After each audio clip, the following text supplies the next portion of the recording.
Hello everyone, welcome to my channel Chem Insider.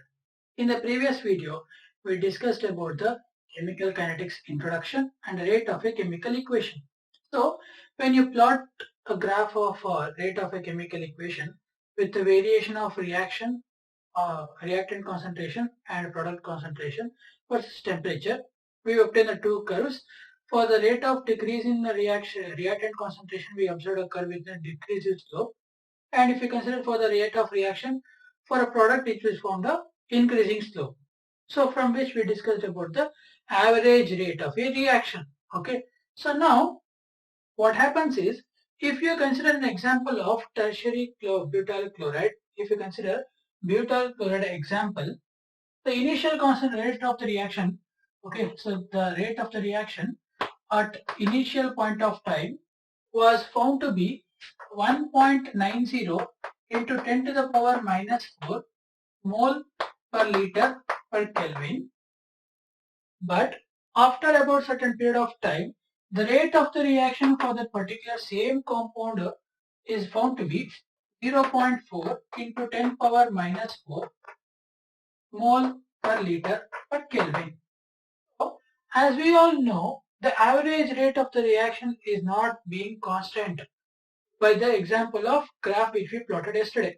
So, if you read out the graph of what we drew yesterday of the rate of the reaction, that is graph of plot of reactant concentration versus temperature, time of the reaction, what we observed was the decrease in concentration curve was like this.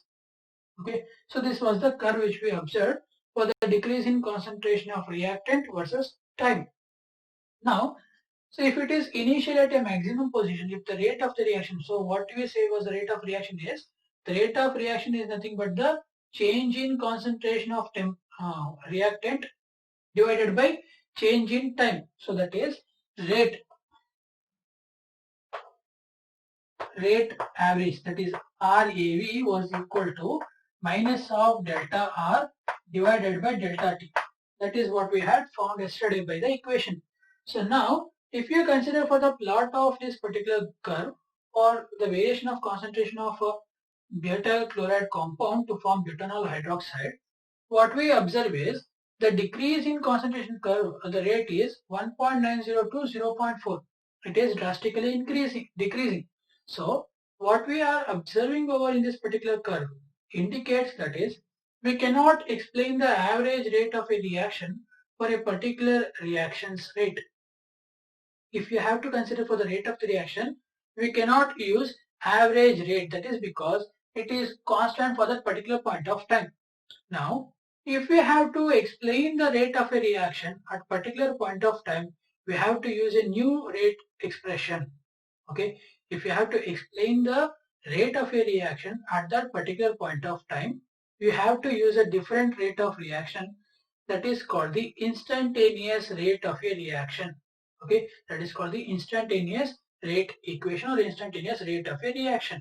So what do you mean by this instantaneous rate of a reaction?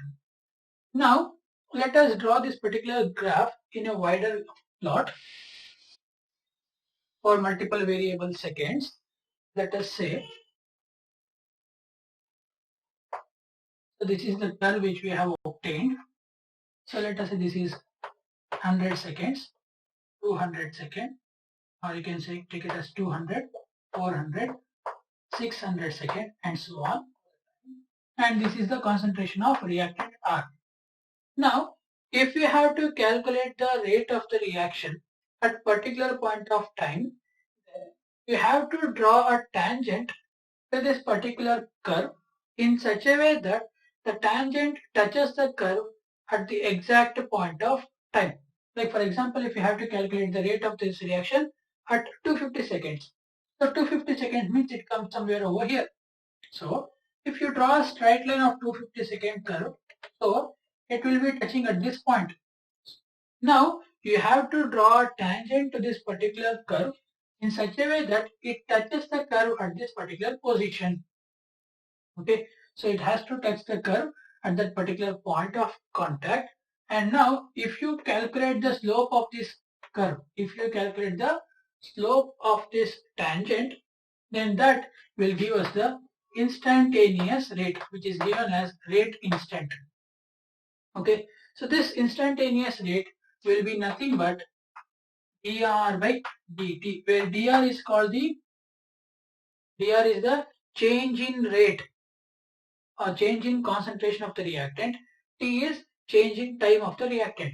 Since it is a negative curve, so it will be having a negative slope, minus dr by dt. Now, if we have to consider the average rate of reaction's relation with instantaneous rate of reaction, that is RAB. We know RAB is equal to minus of delta R divided by delta T.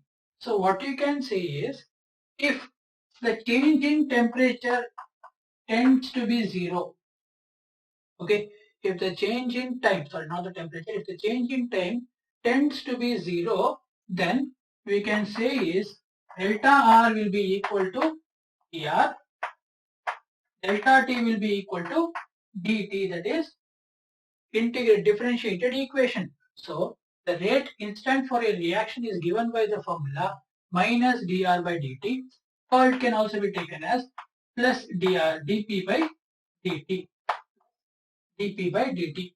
So if you have to calculate the average rate of the reaction, then you have to use the curve of graph RAV is equal to minus dr by dt.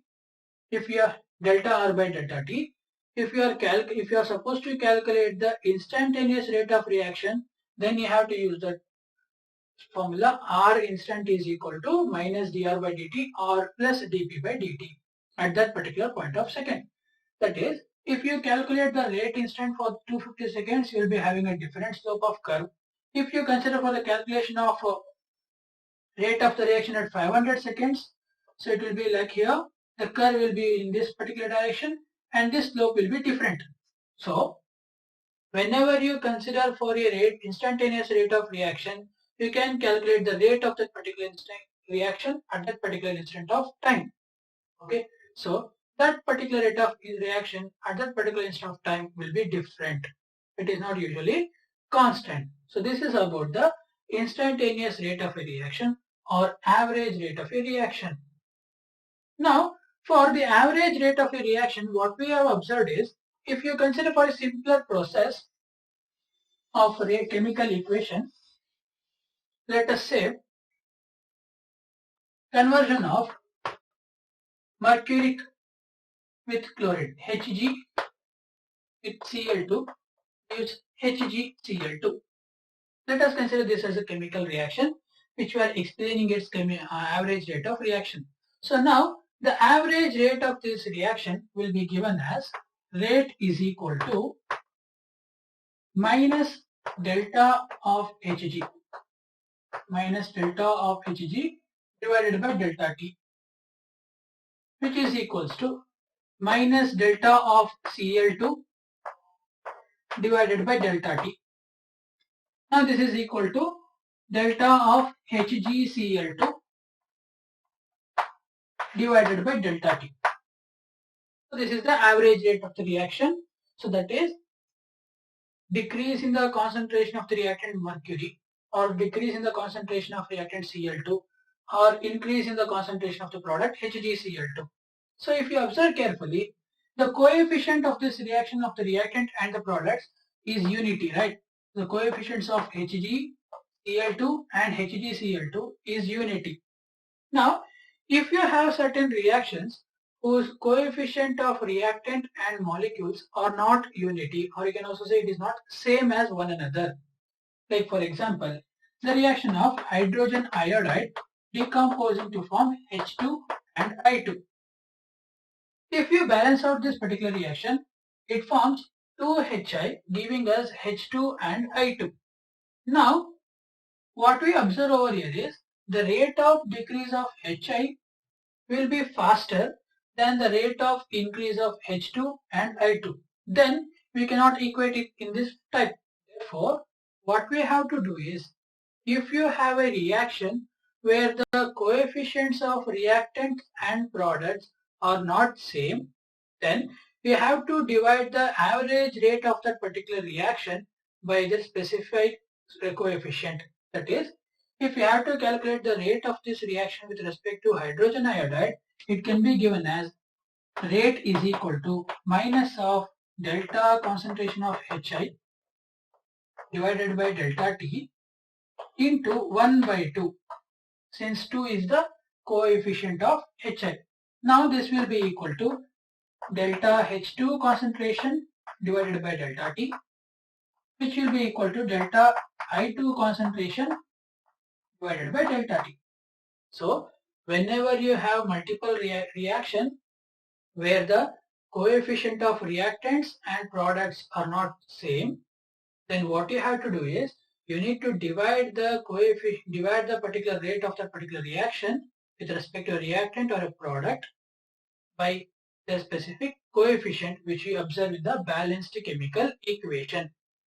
Okay, so this is how you calculate the rate of the reaction of certain reactions where the coefficients are different for reactants and products.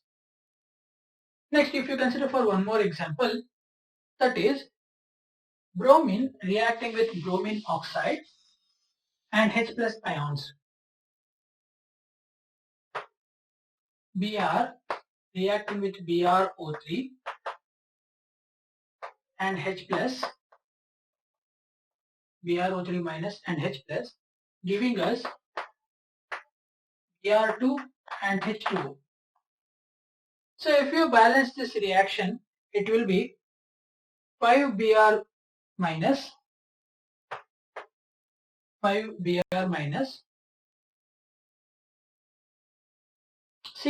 plus 3Br2 and 6H2O. So this will be the reaction. Not 6, 3H2. So this is the balanced reaction of this particular chemical equation. Now, if you have to calculate the average rate of this reaction, so what you have to do is you need to divide the rate of a reactant by the specific coefficient. So average rate or instantaneous rate of this reaction RAV will be equal to minus 1 by 5 of delta into concentration of Br minus divided by delta T, which is equal to minus delta of concentration of BrO3 minus divided by delta T, which is equal to minus 1 by 6 into delta of concentration of H plus divided by delta T, or you can also take it as plus 1 by 3 into delta of concentration of Br2 divided by delta T, which is equal to 1 by 3 into delta of concentration of water molecule divided by delta T. So this will be how we are calculating the average rate of a reaction if you have reactants with different coefficients. Okay, so this is about the rate of a chemical equation which you can be using to calculate the rate of the particular reaction. Now let us solve a problem where you have to find out the particular rate of a reaction which is given on the right hand side of your screen. So the question over there says that N2O5 in carbon tetrachloride at 318 Kelvin decomposes with initial concentration of it being 2.33 mole per liter, which has concentration 2.08 mole per liter after 184 minutes. If the reaction is given as N2O5 forming NO2 and O2, calculate the average rate of this reaction. So what is given in the reaction is N2O5 is undergoing a decomposition. If its initial concentration is 2.33 mole per liter and after 184 minutes it is changing its concentration to 2.08 mole per liter, then what will be the rate of this reaction, average rate of this reaction? So now first let us write down the reaction. That is, they are given N2O5, NO2 and O2. It gives NO2 and O2. Now first balance the number of atoms on both sides. So first you have to take the balanced chemical equation, then you can use the rate average calculation. So now for balancing the equation, since we have 2 nitrogen in this side, you can take 2 over here. So this forms 2 of 2 oxygens, 4 plus 2. So now since we have just 5 over here, we can completely multiply this with 2. That gives us 4 nitrogen, 10 oxygens. So if you take 4 over here, so 2 N2O5, 4 to the 8 nitrogen, sorry, not 4, you can take 2 over here, 2 to the 4, 2 to the 4, number of oxygen 2 5 is a 10, here you have 4 plus 2, so you can add 4 more by multiplying that with 3. So if you multiply this on the other side of it 3, you get 2 N2O5 gives 2 NO2 plus 3 O2. So this is the balanced chemical equation. So if we calculate the number of nitrogen atom, we have 4 nitrogens on this side, 4 on the other side. For the oxygen atom, 2 5s are 10, 2 2s are 4 and 3 2s are 6, totally 10. We have the balanced chemical equation. Now they have given us the initial concentration. So the concentration of N2O5, 1. So that is the initial concentration 1. Let us take it as 1. So that is 2.33 mole per liter. Okay. Next, the concentration of N2O5 after 184 minutes. That is N2, concentration 2. That is 2.08 mole per liter. And they have given the change in time. That is 184 minutes. Okay. So they have given us delta T, that is 184 minutes. Now you have to calculate the average rate of the reaction. So rate of this reaction, rate AV is equal to, since they have just given us the concentration of N2O5, you have to calculate the rate of the reaction using the concentration of the reactant terms. That is minus delta concentration of N2O5 divided by delta T. That is equal to minus of R2 minus R1. So that is 2.08 minus 2.33. R2 is 2.08, R1 is 2.33 divided by 184. So on dividing these two, we get 6.79 mole per liter per minute. Okay. So since they have given this in minutes, we have to take it as 6.79 mole per liter per minute.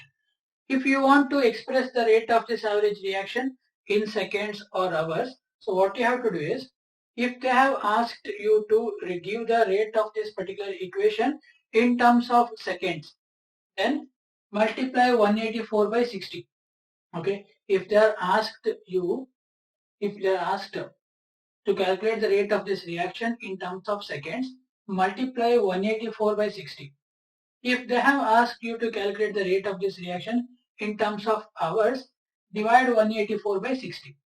Okay. If they have asked in terms of hours, you have to divide 184 by 60. If they have asked in terms of minutes, you have to multiply. If they have asked for seconds, you have to multiply 184 by 60. So that will give you the, sorry, now this is just not 6.79. This is 6.79 into 10 power minus 4. 6.79 into 10 power minus 4 mole per liter per minute. So this is the problem which you have to calculate the N2O5. Okay. So this is all about for today. In the next video, we'll discuss about the factors which are affecting the rate of a chemical reaction, and also we discuss about order of a reaction. Okay. I hope you have understood this concept which I explained. If you have any doubt, please do comment down below, or you can mail those doubts to me which I have provided in the description box. Thank you for watching.